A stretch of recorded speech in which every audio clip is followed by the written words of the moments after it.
आप सभी किसान भाइयों को नमस्कार। मेरा नाम डॉक्टर देवी प्रसाद शुक्ला है।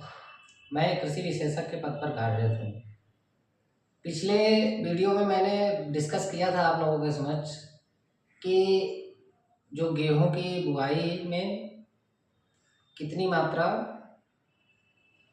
उर्वरक की हमें उपयोग करना चाहिए। आज मैं डिस्कस करूँगा कि जैसा कि मैंने उस वीडियो में बताया था कि आज मैं डिस्कस करूँगा कि कितनी मात्रा में, वो पहले वीडियो था कि कितनी मात्रा में उपयोग करना चाहिए उर्वरक का।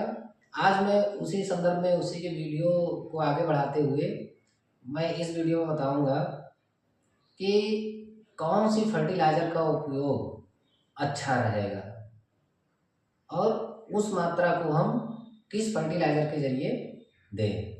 तो आज उसके बारे में मैं चर्चा करूँगा। आप देखते होंगे कि मैंने बताया था कि 48 किलो नाइट्रोजन, 24 केजी फास्फोरस और 16 केजी K2O और 16 केजी सल्फर, 8 से 10 किलो जिंक सल्फेट ये प्रति एकड़ में देना चाहिए। इतनी मात्रा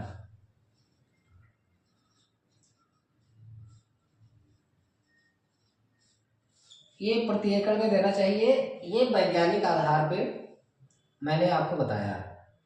लगभग 105 किलो मान लीजिए कि यूरिया हमें पूरे गेहूं में शुरुआत बुआई से लेकर के और लास्ट तक देना है। और अगर फास्फोरस का हम ले लेते हैं तो फास्फोरस हमें किस चीज़ से देना है, मतलब कि DAP से देना है, 12-32-16 से देना है, 10-26-26 से देना है, या हमें 20-20-0-13 से देना है। वो डिपेंड करता है कि आप कौन सा फर्टिलाइजर यूज कर रहे हैं, उपयोग कर रहे हैं बुआई के लिए गेहूं की। इसका अगर हम पोटास का उपयोग अगर करते हैं तो 35 किलो आप MOP म्यूरेट ऑफ पोटास 1 एकड़ में उपयोग कर सकते हैं। और 16 केजी सल्फर आप बेंटोनाइट उपयोग करिए और 8 से 10 किलोग्राम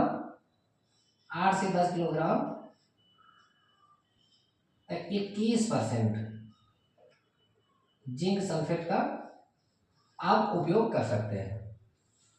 ये चीज़ें आपको बेसल में, इसमें आप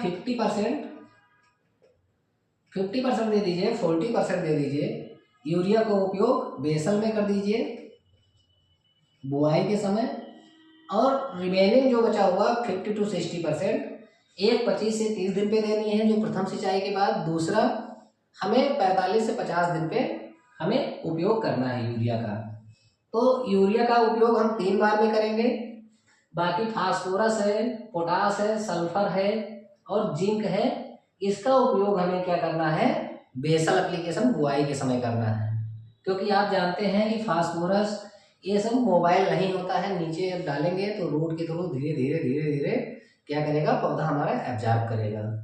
आइए फास्फोरस के बारे में जानते हैं।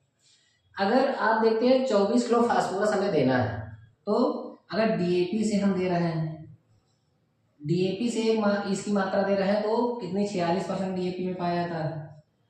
46% फास्फोरस DAP में पाई जाती है फास्फोरस। तो हमें एक बैग लगभग 52 किलो हुआ, 52 किलो DAP हुआ हमको देना है। लेकिन एक बैग आप इसके लिए दे सकते हैं। एक बैग से हमें क्या मिलेगा, 23 किलो फास्फोरस मिल जाएगा। 23 किलो फास्फोरस मिल जाएगा, मतलब 1 एकड़ में 1 बैग DAP हम डालेंगे, सफिशिएंट है 1 बैग DAP, ठीक है, 1 एकड़ के लिए। अगर हमारे पास DAP नहीं है, अगर सिंगल सुपर फास्फेट है SSP, तो उसका 24 किलो फास्फोरस देने के लिए हमें 3 बैग क्या है सिंगल सुपर फास्फेट की मात्रा का उपयोग करना पड़ेगा एसएसपी का, तब हम 24 किलो मात्रा इसमें से उपयोग होगा। अगर हमारे पास न डीएपी है न एसएसपी है, अगर 20-20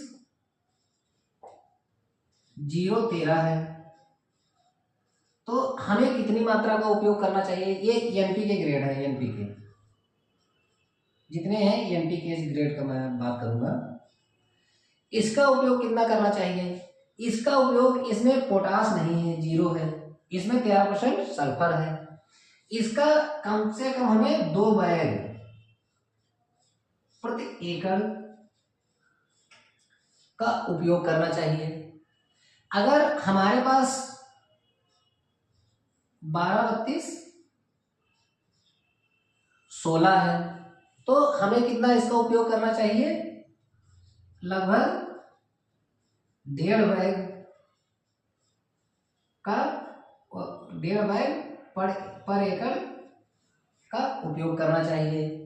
अगर हमारे पास ये भी नहीं है, 20-20-0-13 भी नहीं है, 12-32-16, अगर हम 10-26-26 का उपयोग कर रहे हैं तो हमें कितना उपयोग करना चाहिए? इसका 2 बैग पर एकड़ का उपयोग करना है। तो संभवतः हमें 1 एकड़ में 24 किलो फास्फोरस देने के लिए आपको समझ में आया होगा। डीएपी से हमें, हाँ, एक उर्वरक और है टीएसपी, एक बैग टीएसपी हम देंगे, लगभग 23 किलो मात्रा इसमें भी फास्फोरस की पाई जाएगी। ठीक है, P2O5 23 kg P2O5, क्योंकि 46% फास्फोरस टीएसपी में पाया जाता है। तो आपको समझ में आया होगा कि फास्फोरस 24 किलो देने के लिए हम 1 बैग टीएसपी देंगे, 1 ही बैग डीएपी आपूर्ति कर देगा 23 किलो फास्फोरस की मात्रा की। एसएसपी देना है तो हमें 3 बैग देंगे, तब हमारा 24 किलो आपूर्ति होगी। अगर 20-20-0-13 देंगे तो 2 बैग देंगे तो 20 किलो हमें फास्फोरस मिल जाएगा, लगभग उसके आसपास मिल जाएगा। तो कोई प्रभाव ज्यादा नहीं पड़ेगा, हमारा बैलेंस में रहेगा। 12-32-16 अगर हम उपयोग करेंगे तो हमें 1.5 बैग 1 एकड़ में उपयोग करना है, इसमें पोटास की मात्रा भी है। और 10-26-26 का अगर उपयोग करते हैं तो 2 बैग 1 एकड़ में हमें करना है। तो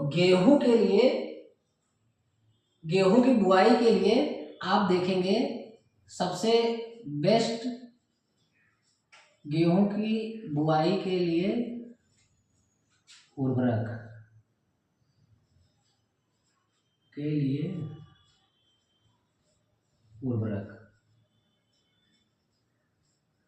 आप देख सकते हैं, ये गेहूं की बुआई के लिए उर्वरक है। तो आप सब लोगों को समझ में भी आया होगा कि इसमें कौन सा बेहतर उर्वरक है, किस उर्वरक का हम उपयोग करें। और एक इसमें नोट कर लें, जिंक सल्फेट है, ये बुआई के समय ही डालना है, लेकिन वो फास्फोरस के साथ में नहीं डालना है। इसका मैंने पहले भी वीडियो में बता चुका हूँ, एंटागोनिस्टिक इफेक्ट होता है, ना फास्फोरस मिलेगा ना जिंक मिलेगा। तो इसको अलग से बुआई के समय ही डालना है, एक बार जुताई करके पूरी खाद मिला करके, और फिर ऊपर से इसको डाल देना है। फिर गेहूं की बुआई करके और जुताई करके उसको पाटा लगा देना है। तो संभवतः ये लेक्चर आपको समझ में आया होगा। हमारे किसान भाई, ये जो मैंने बताया, इस आधार पे आप गेहूं में अपने उर्वरक यूज करिए, और जो उर्वरक यूज करना है, किस कॉम्बिनेशन से यूज करना है, तो समझ में आया होगा। तो इसी आधार पे आप उर्वरक यूज करिए और अपने उत्पादन को बढ़ाइए, खेती को स्वस्थ रखिए। और अगर ये वीडियो समझ में आया है तो आप हमारे चैनल को सब्सक्राइब करिए, लाइक करिए और वीडियो को शेयर करिए। और अगर कोई इससे संबंधित प्रश्न है तो कमेंट सेक्शन में जाके कमेंट करिए। आप सभी का बहुत बहुत धन्यवाद।